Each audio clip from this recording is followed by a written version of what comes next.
Bütün ağaclar və bitkilər isə karbon qazı ilə nəfəs alır. Onlar havaya oksigen buraxırlar. Ancaq əncir və qoz ağacı gecələr küllü miqdarda karbon qazını havaya buraxır. Ona görə də deyirlər həmin ağacların altında yatmaq olmaz. Əvvəllər elm inkişaf etmədiyi bir dövrdə həmin ağacların altında yatan insanları karbon qazı xəstə edirdi. Ona görə də deyirdilər ki, filankəsi cin vurub, hal aparıb. Onlar bilmirdilər ki, xəstəliyin səbəbi nədir. Ümumiyyətlə yaşadığımız hava, okeanı möcüzəli bir təbəqədir. O yer kürəsinə kosmosdan gələn bəzi xoşagəlməz halların qarşısını alır. Ultrabənövşə şüalar elə havadaca zərərli qaz tozu əridib yoxa çıxarır. Onlar həmin təbəqədən keçib yerdə yaşayan canlılara zərər verə bilmir. Dünyada baş verən bütün proseslərdə hava mühüm rol oynayır. Hava həm itələyici, həm sorucu xassəyə malikdir. Havanın təzyiqini əsasən kosmonavtlar göyə qalxarkən hiss edir.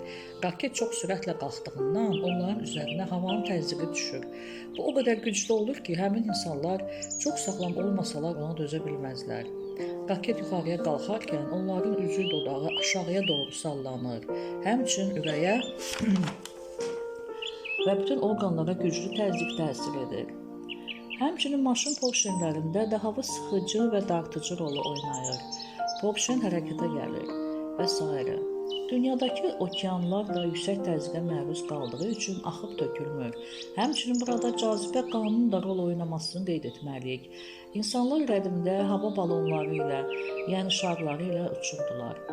İsti havanı şarı dolduraraq göyə qalxır və səyahət edirdilər. Hava soyuduqda isə şar yerə enməyə başlayırdı. İndi isə Türkiyədə məşhur Kapadokya şəhərində həmin hava balonları göydə süzür. Ona görə də insanların çoxusu ora gedib dincəlir və həmçinin hava balonlarında gəzməyə çıxırlar. Adi şarların içərisini də hava ilə dolduranda onlar yüngülləşərək göyə qalxır və havada qalır. Havanı gözlə görməsək də külək əsərkən havanın necə sürətlə hərəkət etdiyini görürük. Külək güclü olanda ağacları yıxır, suları məcrasından çıxarır, güclü dağıntılar yarada bilir. Amerikada baş verən güclü qasırğalar buna misal ola bilər. Ən güclü külək zamanı hətta maşınlar yerindən tərpənərək havaya qalxır. Paraşütlə enmədə də bilavasitə hava rol oynayır. Paraşütün açılan iri hissəsinə hava dolaraq onu birbaşa yerə enməyə qoymur.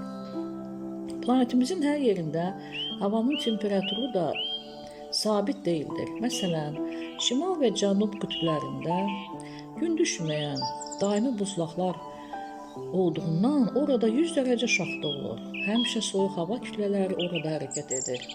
Ekvador hissədə olan qitələrdə isə müsbət 50-70 dərəcə isti olur. Bura gün düz bucaq üzrə düşdüyündən hava qızmar və quru olur. Günəşin yandırıcı şüaları burada səhraların əmələ gəlməsinə səbəb olmuşdur.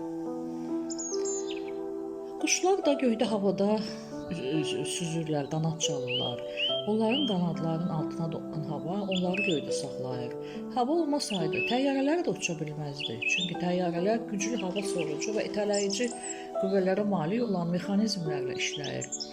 Ağırlığı yüzlərlə ton olan təyyarələr belə mühərriklərin və bu mexanizmlərin köməyi ilə havada uça bilir. Beləliklə, havanın xassələri nə qədər lazım olduğunu biz artıq bilirik.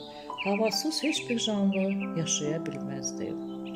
Hava lazım olmayan bəzi əşyalar da var. Məsələn, elektrik lampasının içindən havanı sorub çıxarırlar. Orada vakuum yaranır. Spiral orada közərək lampalar evləri işıqlandırır.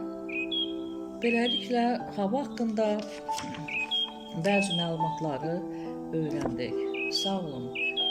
Yazdı Gülşən.